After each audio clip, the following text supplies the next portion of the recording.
ಈ ಮೊದಲಿನ ವಿಡಿಯೋದಲ್ಲಿ ತೋರಿಸಿರೋ ಥರ ಮತ್ತೊಂದು ಗಿಡ ಕೂಡ ಈ ಥರ ತೆಳ್ಳಗಾಗಿ ಬೆಳವಣಿಗೆ ಇಲ್ದಂಗೆ ಆಗಿತ್ತು. ಒಂದ್ಸರಿ ತೆಗೆದು ನೋಡೋಣ ಅಂತ ಕುಂತಿದ್ದೀನಿ ನಾನಿಲ್ಲಿ.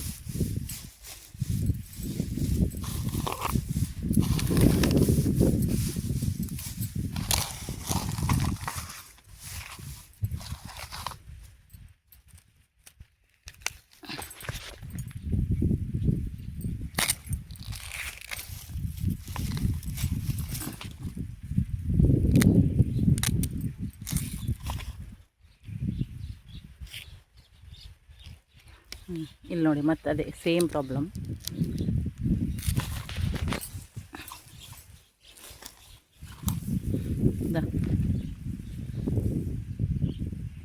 ಇದು ಬಸವನ ಹುಳು. ಇದು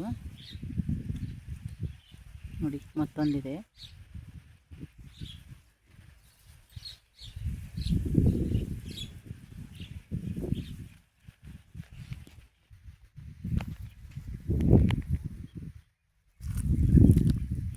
ನೋಡಿ, ಇದು ಸುಳಿಯನ್ನು ತಿಂತಾ ಇದೆ. ಇಲ್ಲಿ ಕುತ್ಕೊಂಡಿದೆ ನೋಡಿ ಬಸವನ ಹುಳು. ಇದು ಒಂದು.